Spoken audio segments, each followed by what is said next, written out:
দেশের চলমান পরিস্থিতি পর্যালোচনা, আসন্ন কর্মসূচির রূপরেখা নির্ধারণ এবং কেন্দ্রীয় স্থানীয় সংগঠকদের মধ্যে সমন্বয় বৃদ্ধির লক্ষ্যে কেন্দ্রীয় সমন্বয়কদের নিয়ে সভা ডেকেছে বৈষম্য বিরোধী ছাত্র আন্দোলন। ১৩ নভেম্বর বিকেল ৩:৩০টায় সংগঠনটির কেন্দ্রীয় কার্যালয়ে এই সভা অনুষ্ঠিত হবে। ১২ নভেম্বর দিবাগত মধ্যরাতে বৈষম্য বিরোধী ছাত্র আন্দোলনের মুখ্য সংগঠক আব্দুল হান্নান মাসুদ সই করা এক নোটিশে এই সভার আহ্বান করা হয়।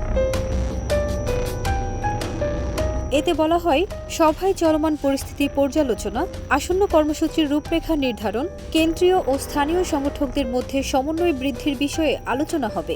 সভায় কেন্দ্রীয় সমন্বয় কমিটির সবাইকে যথাসময়ে উপস্থিত থাকার জন্য বলা হয়েছে। একই সঙ্গে চলমান পরিস্থিতির বিষয়ে প্রাসঙ্গিক প্রস্তাব বা মতামত সঙ্গে আনা এবং নির্ধারিত সময়ে উপস্থিত থাকার জন্য বলা হয়। এতে আরও বলা হয়, বৈষম্য বিরোধী ছাত্র আন্দোলন ন্যায়ের পক্ষে এবং বৈষম্যের বিরুদ্ধে শিক্ষার্থীদের স্বার্থ রক্ষায় দৃঢ় প্রতিজ্ঞ। আপনার উপস্থিতি ও অংশগ্রহণ আমাদের কার্যক্রমকে আরও শক্তিশালী করবে।